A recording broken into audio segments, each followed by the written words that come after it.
But now we'll be moving to the specifics of the Act itself. The first one deals with railway safety permits, and I know we've got people who are specialists in this area, so correct me if I'm wrong on certain things. Every operator must apply. Obviously, that includes the concessionaires, and we're going to see a lot more of this happening, where you've got operators, but you've got concessionaires for certain rail lines because of the opening up of the whole rail system. Permit must annually pay the safety permit fee applicable, and we'll get back to the fee a little later on, in respect of every type of railway or railway operation authorized in that safety permit, as determined by the Minister in accordance with Section 66(1). That's the regulation that deals with fees, irrespective of the period of validity of that safety permit. So you can't say, well, my permit is only for a year, so I want to pay less. If it's awarded for a year, you pay the fee for that year. And if it's awarded for 3 years, you pay for each and every year of those 3 instances. So we wanted to clarify this. There's a prescribed process. We'll get into a bit of that a little later on. And then it may not be less than 3 years or longer than 5 years. And this was actually part of a heated debate, simply because people said, yes, but you know, we want to invest money, we want to be sure that we have a safety permit. And there's some validity in that argument. I'm not going to invest millions if I'm not sure that I can meet the standards. But ultimately, if you want to invest money, you must invest the money in such a way that you produce safe railways.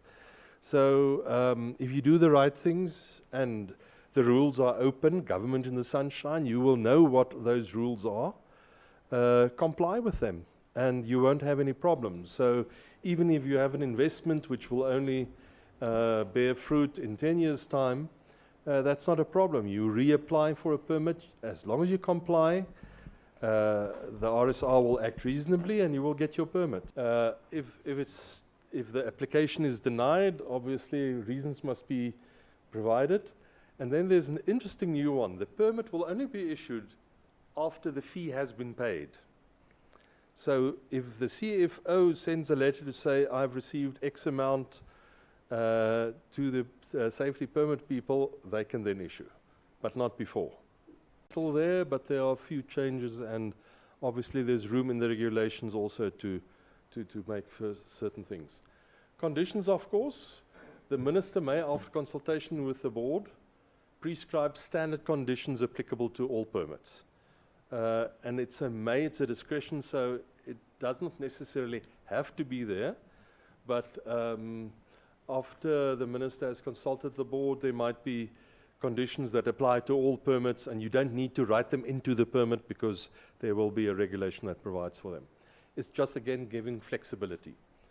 Then the RSR may add special conditions applicable to a specific permit, and that will probably apply in all instances. Depending on the particular circumstances, you will add a list of conditions that have to be met in respect of that particular permit. The RSR may from time to time amend the conditions. That's if you see that a particular condition doesn't have the effect that you intended it to be, or you could add new conditions if you deem it necessary, but there's a process. And the reason is administrative justice. It's the same. It's just explicitly stated here. And then the permit holder may also request for an amendment. But obviously, it's in the power of the RSR to grant that amendment or to refuse it. So there's nothing special in that. One of the specific functions of the board is to advise the Minister and Parliament on the efficacy of this Act. And if this doesn't work, then it's your duty to inform the Minister and Parliament that it doesn't work, and so they can take action to make things better. Again, the underlying reason for this legislation is safety. Everything we do must be geared towards achieving or improving safety as far as possible. You will recall, if you read older legislation, that it says the Minister shall do this or that, or the board shall do this and that.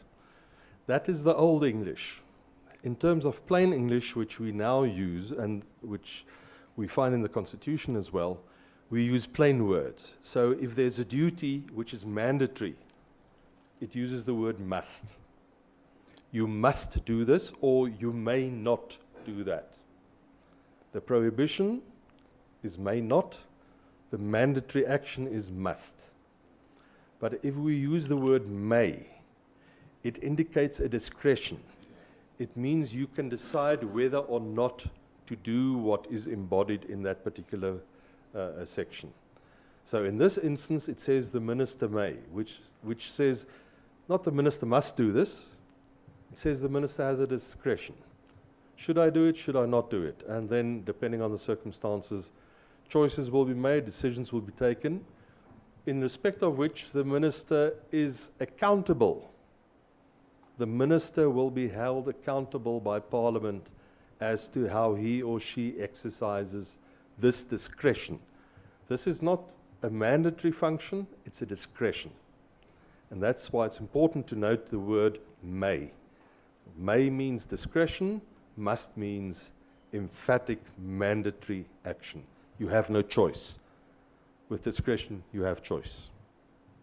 We are now looking at still safety permits, but now at the surrender, suspension and revocation. And this provision, again, is based on the principle of flexibility. A permit holder may surrender a permit for whatever reason. And if the permit was issued for 3 years and they surrender it in year 1, they obviously don't pay for year 2 or 3. But they also, in the same vein, can't reclaim money that they've already paid. So that is surrender. Then the RSR may revoke or suspend a permit. And that is for all the obvious reasons. If the conditions are not met, or if it's applied in the wrong way, or if the operations permitted in terms of the permit differ from what is happening on the ground. So all of those reasons are valid to suspend or revoke, but there's a process. And again, it's just meeting the ordinary legal requirements. If a decision has been taken to revoke or to suspend, then the permit holder may appeal. That's also general law, that's nothing new.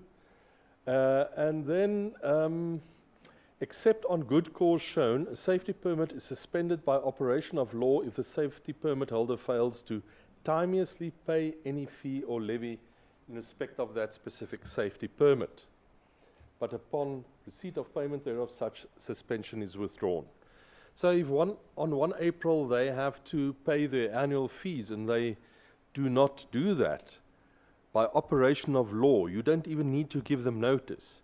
They don't have a valid permit, it's suspended automatically. And it can only be unsuspended in the event that they make payment. So this operates automatically. As I said, there's no question or quibbling about it, and they don't have a leg to stand on. They must pay on time. Then, of course, during a period of suspension, there can't be any operations. If there are operations, it constitutes an offence, and it will be dealt with accordingly.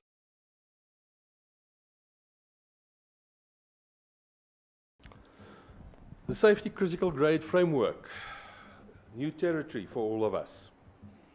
There's a definition of what safety critical grade is. It means a work position responsible for the authorization and control of the movement of rolling stock, prescribed by the minister. So the word prescribed means by regulation. So the minister will make a regulation listing all the work positions that have to form part of this framework. Again, proactively, you could advise the minister on what these positions are and what needs to be included there. The RSR oversees the management and execution of the framework. And how does it do that? How does it oversee? It evaluates and registers training institutions. That's the first job of the RSR. You must register these institutions, and obviously there'll be a process to do that. The development of appropriate curricula for the training. So you can't have fly-by-nights coming and saying, oh, I'm a training institution. There will be a particular curriculum which the people who are trained for a particular position must meet. And that is provided for there. That you will oversee it by evaluating and licensing the relevant safety critical grade positions and establishing a database. So everybody who writes a test at any one of the training institutions and they succeed, their name will then be forwarded to the RSR and you'll have a database. Because some of these positions you will be given a qualification that only lasts for a certain period, upon which you must take a refresher course in order to be able to still have a valid license. Your database will encapsulate that.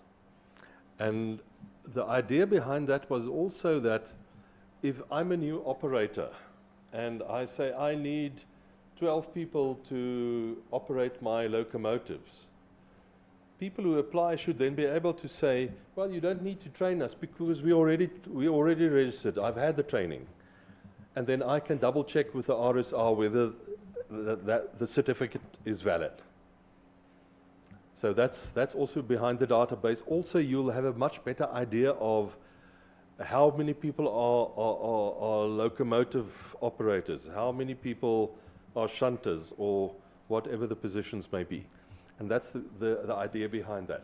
But this is obviously new. It will require new work, new people, everything to do that. Then, very important, no person may perform work in a safety critical grade position unless such person has a relevant safety critical grade license granted by the RSR. And that will be granted when they've done the training and they've met all the requirements for that particular position. And then they get the license, they're on the database, and they can go ahead and do that work. Or, on the other hand, no person may be appointed or required to perform work in a safety critical grade position unless such person is in possession of a relevant safety critical grade. We don't want a fly-by-night operating to say, well, I'll appoint anybody, don't worry about critical grades, I will appoint you and you can do the work even though you don't have the license. That obviously can't be either. So those are prohibitions and there are offences if those requirements are not met. Now the evaluation and registration of the training institutions. This is going to require work up front. First of all, to see what are your requirements in this regard. And there's a very definite job for the board. The board must determine the policy for registering these institutions. So that is something that needs your attention. You need to approve a policy that deals with this particular aspect. And then the RSR must, after payment of an application fee, evaluate prospective training institutions and register them. For instance, Transnet has a school of rail or of trains. I can't remember what they call it at school. That school will continue to provide training as before, but they have to be registered with the RSR, which means they have to apply, and because you as an RSR are going to conduct work for the registration, you get a fee to do that work. So they pay a fee, you go through the process, your evaluation may not exceed 4 months. That's a bit tight, I know, but that's the requirement.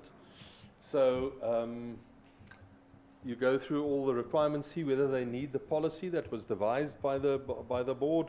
If they meet requirements, you register. They can renew that because obviously the registration is also limited in time.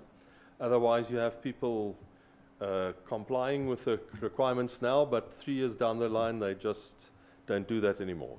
So there's a limitation on the registration and there's a renewal process. Then this is an interesting one. An operator who has been registered as a training institution can obviously train their own people. And they can also offer services to other operators to train their people. But when they do that, they cannot differentiate between the candidates that sit in their training places. So they can't say, well, we've got these two groups, but our people will remain an hour longer and we'll give them more training, so when it comes to the point of examination, we know they'll do better than the other ones. They can't do that. You provide training, it's available to everybody who's subscribed, and you do the same things. So that should also create equality in terms of maintaining standards. Safety management system. The board must determine the form and content of the safety management system that is required for the different categories of safety permits. Obviously, you've already done that before, but there might be new categories coming in. So that is something you need to assess whether it's necessary to do that. The form, content, and manner of submission of the system reports. Probably you've done that already, so, but it's just there that it must be there to continue. And the circumstances under which the RSR may require a safety permit holder to revise or amend a safety management system. So those are duties, additional duties of the board.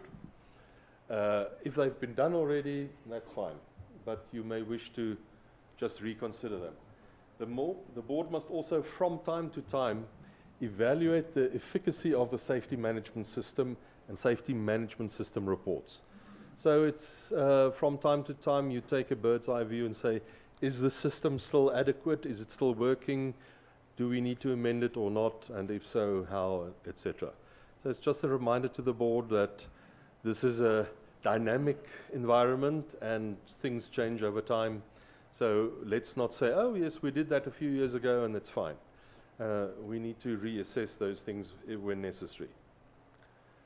The consultative forum is a new thing. And it says the RSR must establish. So it's not a choice you have, it's not a discretion, it's an instruction.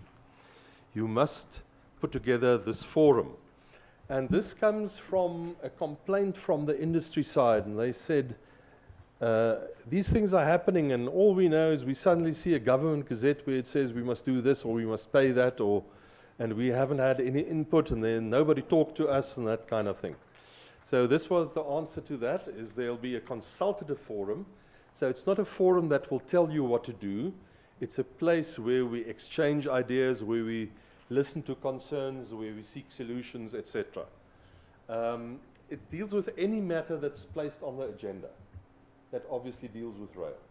So the consultative forum can look at anything that affects the safety of rail. And any stakeholder may be a member of the forum. If I use the Gautrain every day to travel from Pretoria to Park Station, I can be a member of the forum. I have the right to be there, to make input, to be heard, etc. But participation is voluntary. So it's not a question of every operator must be there or every person concerned. It's voluntary. It creates a platform for the exchange of ideas. Nothing less, nothing more. An employee is the permanent secretary, so somebody here will drive that forum and see to it that it's functioning properly. Sub-forums are possible. For instance, if there's a forum that wants to look at signaling or whatever, it can be established. There's an annual report, and I take it this RSR employee will be the grand prize winner to draft that report. And of course, there's a financial implication for the RSR because you need to do a few things and so forth. So that is a new feature in the Act itself.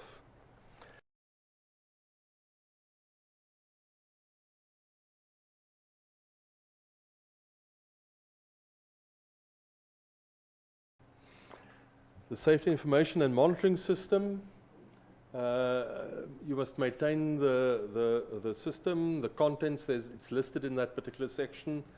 You may require permit holders to provide some of the information or objects as well if they need to submit models or whatever the case may be. You may monitor the information and objects supplied, so it's your discretion. If they've supplied information, you have the choice whether you want to go and check up on it. not mandatory, it's not a must, it's not an instruction. You may also develop a system to provide for additional functions and uses of the system to improve the performance of your function.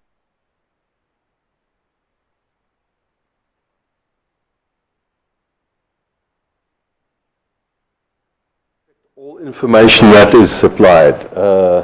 POPI applies, PIA applies, right to privacy.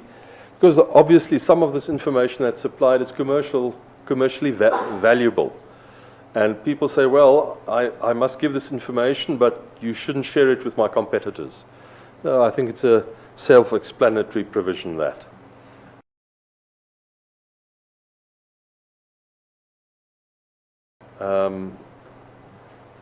Then a big chapter, railway safety inspectors. The role of safety inspectors will change dramatically. This is really giving the RSR powers which it hasn't had up to now. The inspectors can do much more under this Act than they can under the current Act. And the reason obviously is we're going to have more operators, which is going to increase the pressure on safety, etc. So we need to be able to act appropriately in ensuring that there's compliance with standards, etc. The CEO may appoint any person who meets the requirements determined by the board. So the board will put together a document that says that an inspector must have this training, must have this experience, whatever the case may be. So that's a definite function for the board to look at. Then, obviously, when you appoint them and they're properly trained, you give them a certificate of appointment, because they need that to identify themselves when they do their job, when they go into the outside world and implement the powers that they have. Now, one major change is they are now regarded as being peace officers under the Criminal Procedure Act. What does that mean? It means that in addition to the powers they have under the RSR Act, they also have powers under the Criminal Procedure Act. And that is that they can search arrested persons and seize objects. It doesn't say they can arrest people, they say they can search arrested people. So it's a different thing. Then very important, they can arrest without warrant if they are present when somebody tries to commit an offense under this Act. Very important. I mean, the power of arrest is a very strong one, and it's a new thing. They can also request any arrestable person just make an input to provide a name and address. So those are additional powers. Absolutely. The one thing why this was also included is very often I'm faced with, if I say you can do this or that, and then they say, where does it say that? Now I can point to them, and especially, you know, if you've got this, an inspector comes and says, I'm going to arrest you, and the person says, but you're not a police officer. Why, who says you can arrest me? Where does it say that?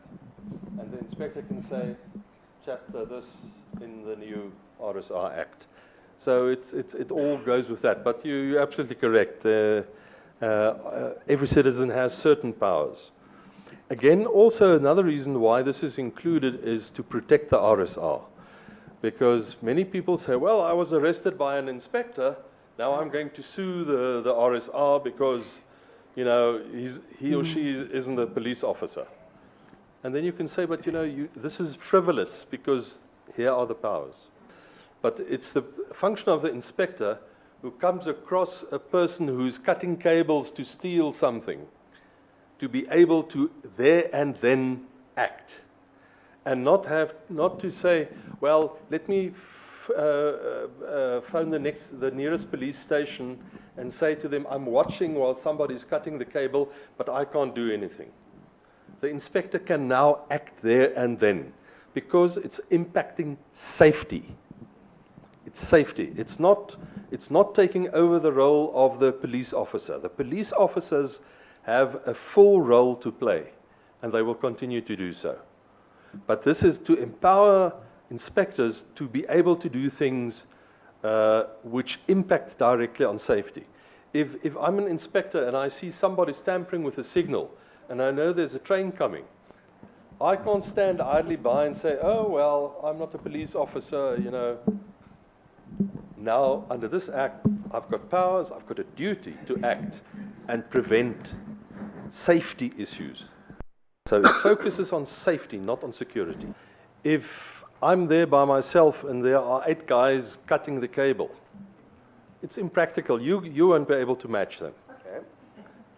But if you see one guy doing it, then you've got a duty. Then you've got a duty.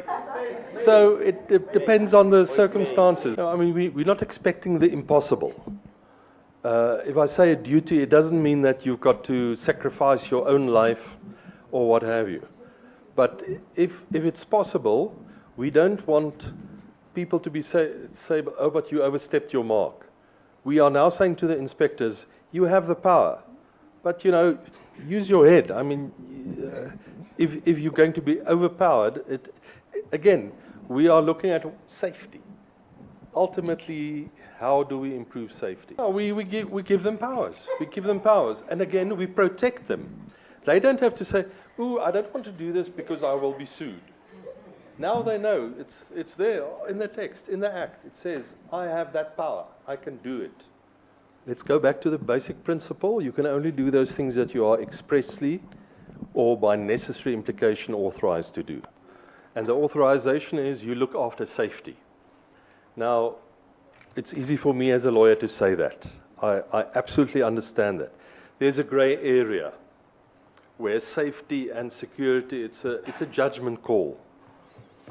And I'm the last one to say, oh, that's easy, you know it's a very black and white issue. It's not. There's a lot of gray area. And that's why it's so important to get to this point, extensive training. You need to sit down and train your inspectors to empower them to be able to make these judgments. Because they're standing there on where they are, and they see this situation. They can't now phone up RSR headquarters and say, should I do this or shouldn't I do this? So it's going to take a lot of effort to train them. And I know it's difficult, but that's part of service, is to deal with these difficult questions. And sometimes they're going to make mistakes. Let's be honest with each other. They're going to make mistakes, and then we are going to learn from the mistakes and train our people so that the mistake is not repeated. But this life isn't perfect. We're not going to get it right 100% of the times. But as I say, that is why training, repeated training is necessary. And it's not an impossible task. I mean, we train how many police officers every year? And they know what their duties are. So we can train our inspectors as well. And sometimes you get a police officer who doesn't do the right thing. You might get an inspector who sometimes doesn't do the right thing. But that's life. We have to deal with that. There are no tight guarantees, unfortunately. If you see a person committing a small crime, then you use your judgment on what is the appropriate way to deal with that. You do not necessarily always immediately arrest somebody and put them in shackles and what have you. So there are different ways of things, and that's what your standing operating procedures will encapsulate. And also with inspectors, you know, not RSR inspectors, but in a similar organization, I've dealt with inspectors, and they develop a common sense over time as to what is appropriate and what's not appropriate. So I sense and I understand your apprehension in this regard. But I think we have good people, and with the correct training and appropriate training, I'm sure they will do a very good job. Again, the ultimate outcome must be improved safety. Thanks. Chair, then I think just to remind you, if somebody hinders the inspector, it's an offence. And then also somebody said, Transnet has many facilities, and if your inspector comes at 3 o'clock in the morning, we only have a watchman there, and now the inspector says, I want access and I want this and that, how would this work? So this is a provision that says you can agree a protocol with an operator, any operator.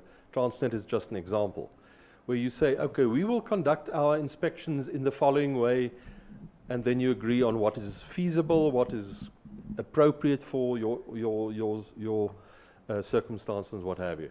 And again, it's a discretion. If you don't want to do it, you don't have to. It's just a possibility in the event that it will help work. A routine inspection. We have two types of inspections. The one is the routine inspection. That's when you go and you say, where's this permit? Where's this document? Where have you done this? Where's your safety kit? All those good things. And they're unannounced, and you don't need a warrant. You just walk in if you're an inspector, any reasonable time, without prior notice. You go, you say, here's my certificate of appointment. I want to see this and that and the other.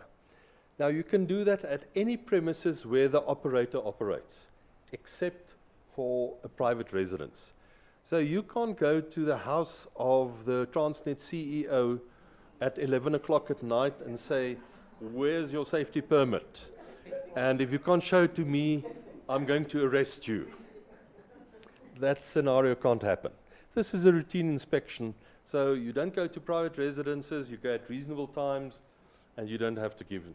You must identify yourself. That's a strict, very strict instruction. There's no question about it. You take out your laminated certificate and you show it. The powers to request identification of information or objects. When you get into these premises and you say, here are a few documents, and they show that your signal hasn't been working for a month, you are allowed to look at that document and look through it. You can make copies and all kinds of things. All of that's listed there. I'm not going to go into the detail of that. Most of it is already standard practice. It's nothing new. But that's generally the routine inspection. Now, the big change comes with the enforcement inspections. And the main thing there is you need a warrant. Without a warrant, you can't have an enforcement inspection. An enforcement inspection is where you have a warrant which tells you what you can do. And you can enter any premises, including the CEO's private residence at 11 o'clock at night, if the warrant says you may. So the warrant is the magical document there. And because of the element of surprise, it might be reasonable in certain circumstances to raid a house at 3 o'clock in the morning. But then it's a regulated process, it's with a warrant, it's valid, it's legal, and they can't stop you.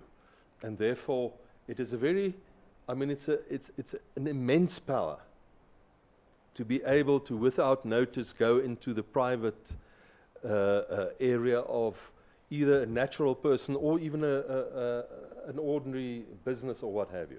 It's a radical power. But there are reasons why we need it, so it's very carefully controlled. And that is the reason why we need a warrant. And there are a number of constitutional court judgments on this. The main culprit was SARS, where they raided houses at 3 o'clock in the morning to get to computers which had financial information, what have you. And the court said, sorry, you can't do this without a warrant. And so the court has spelt out very clearly how these kinds of things must happen. And this process meets all those requirements. It's been certified constitutionally sound by the state law advisors. So this process is sound. The warrant provides details on the premises and the extent of powers to be used. The warrant will contain all kinds of things to say, you may do this. So the Act lists the powers that are there, the powers to examine and record any object or system. If you go into these premises and you see there's a computer here that does stuff that the other computers don't do, you can seize that computer. There are all kinds of things that you can do. Now, when you do that, you must obviously identify yourself and give a copy of the warrant to the other person. That's very important. You've got a warrant, but you must give a copy to the person concerned. Then you may be assisted by the police to force entry into a particular place. So those are things that you will agree with the police. A warrant has a limited lifetime. It's not a free-for-all. It doesn't say, okay, you can enter these premises, and you say, well, you know, I'm going on leave now, so in 4 weeks' time I'll do this. The warrant will say you can implement it during the next 3 days, or whatever the case may be. And there are also other rules as to when does the warrant fall away. Let's say you want to investigate person A, and suddenly you see in the media, you've got your warrant, but before you get to the house, you see that this person has died. Doesn't mean you can still enter the premises, because the person isn't there anymore. So it's just rules of logic, but that's all of that is listed. And then if you seize objects, which you may do as an inspector, obviously you need to issue receipts for that. So it's a carefully controlled process. But again, the training of your inspectors are very important. And tomorrow when we get to the implementation, we'll talk about this a little more. The formalities, I'm not going to go through all of them.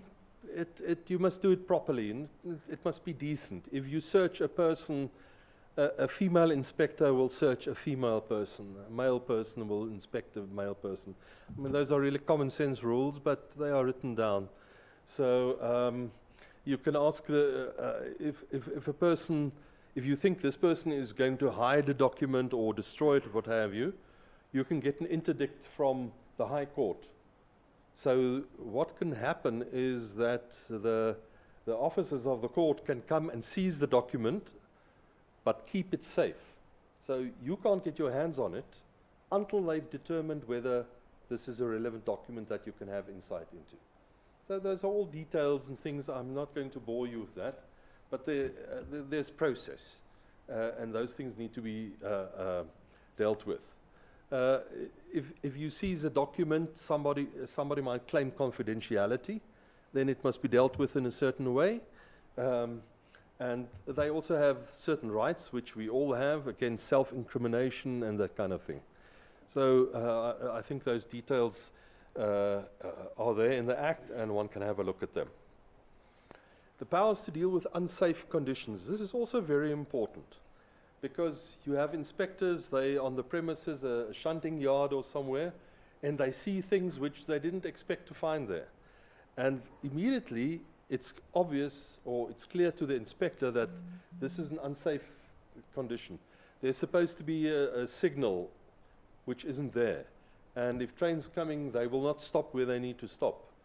So it's an unsafe situation. And then you can have a situation where there's a written report. If it's a general unsafe situation that doesn't need immediate attention, say to them, well, you know, we see this yard isn't clean and there's a fire hazard, so in the next week you must clean it. Because it's not an immediate life-threatening process. But if there's an immediate or imminent risk of serious danger, the inspector has the power to orally give an instruction which must be followed by a written instruction, directive.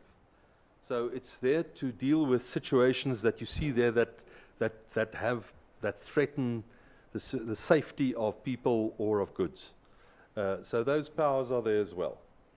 Now, if I've issued a written directive to an operator, the operator can appeal that. Say, well, you know, this is not such a big problem, whatever the case may be. So they still have a voice in this. Then we have the compliance notice and penalties. Section 67 sets that out, nothing very new. And those are the penalties that will be paid into the National Revenue Fund.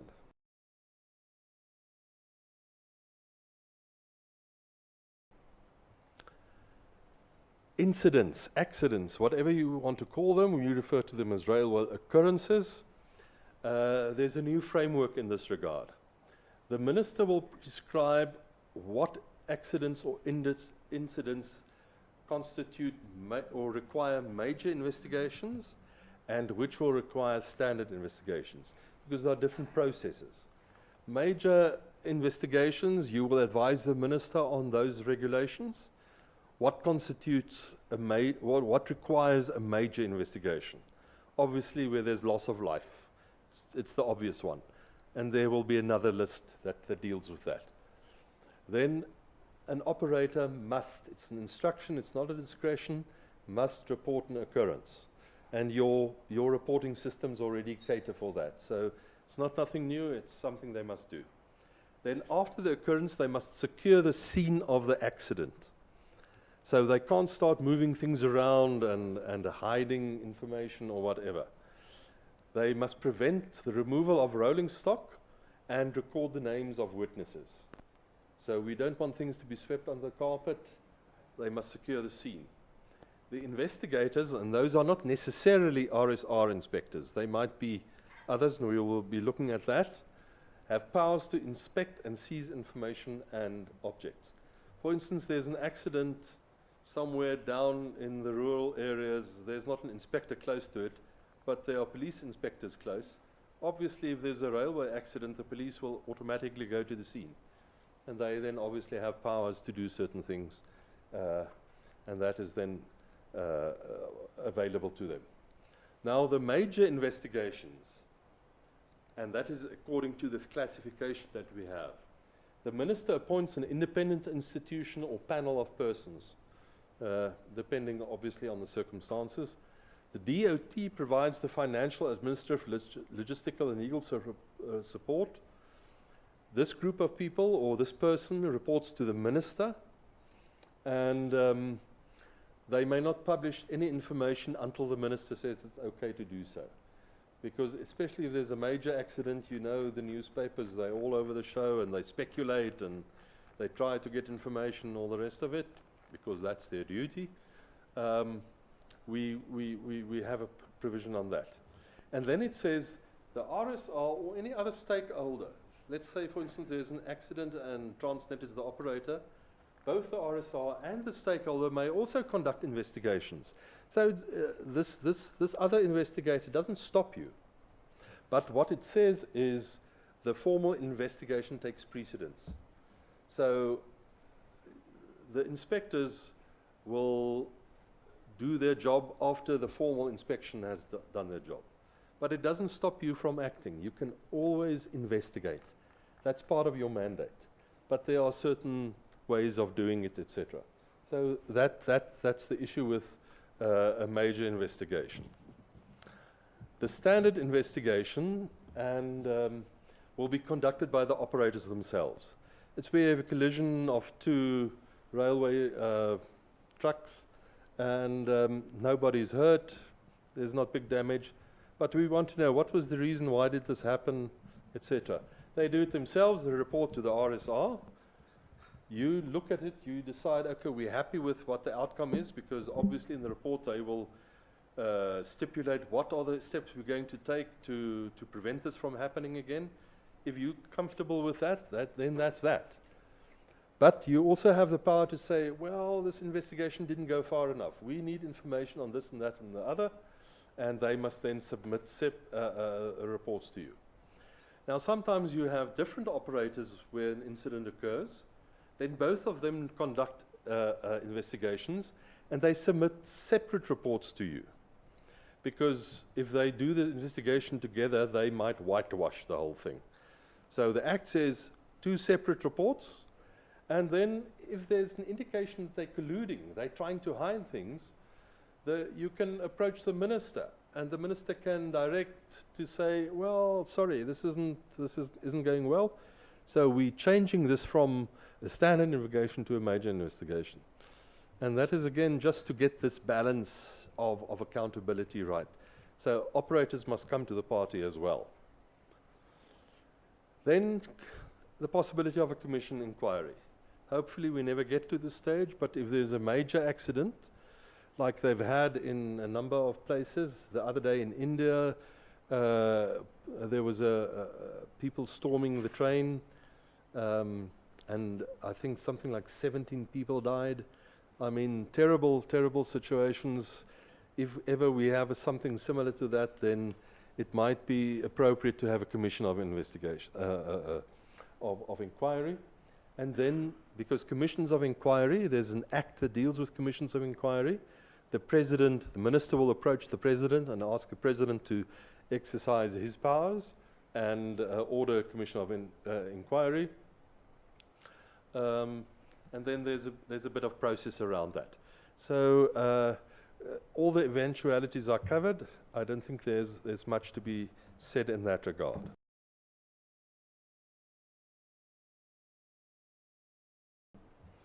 Now we get to the appeals.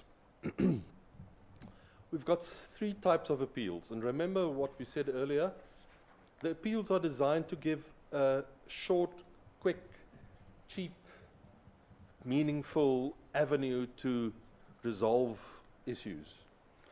And that is important simply because if you go into litigation, first of all, the costs involved are exorbitant.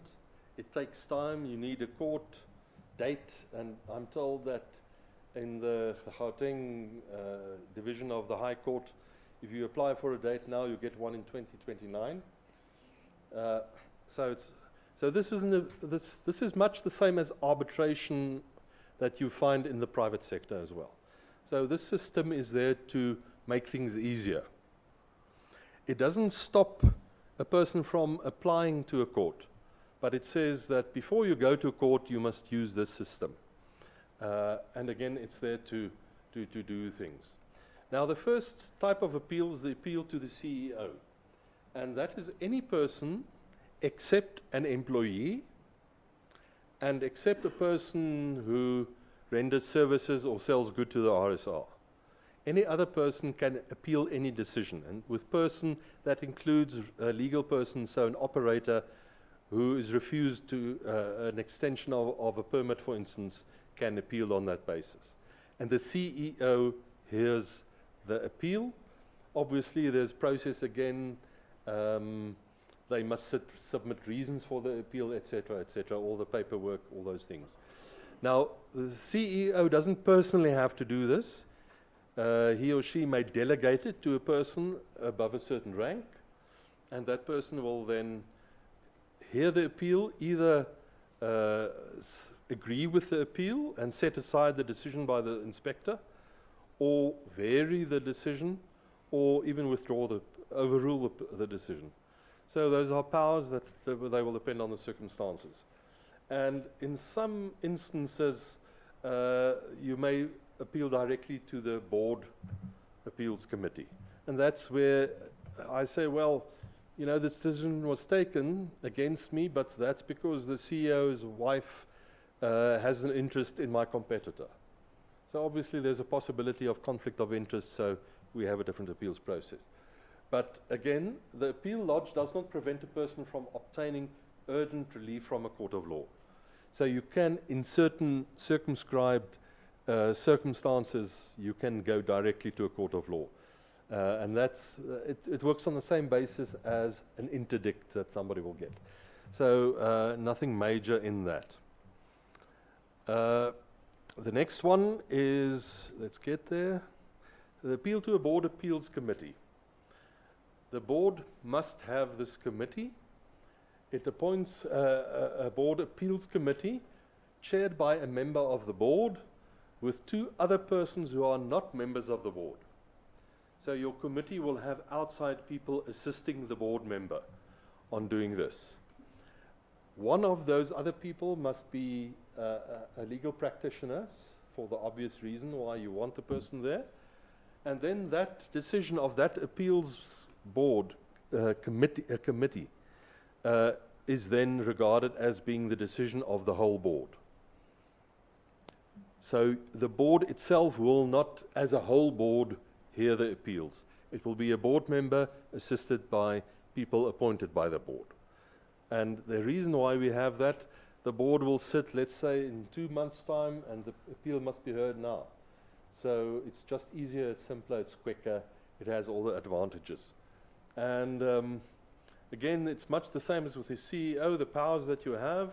It also excludes the employees and supplier of goods or services. And let me just quickly touch on that. Why do we exclude the employees? Because there's labor law. If you have an employee issue, the labor law deals with that. So you don't appeal to the CEO or the appeals board committee on why was I not promoted and the person next door was promoted. That's labor issue. We don't have that. Then supplying services and goods, that's ordinary contractual law. That doesn't deal with safety issues, etc. It's, well, I delivered the goods and I wasn't paid, or whatever the case may be. So that's why they excluded.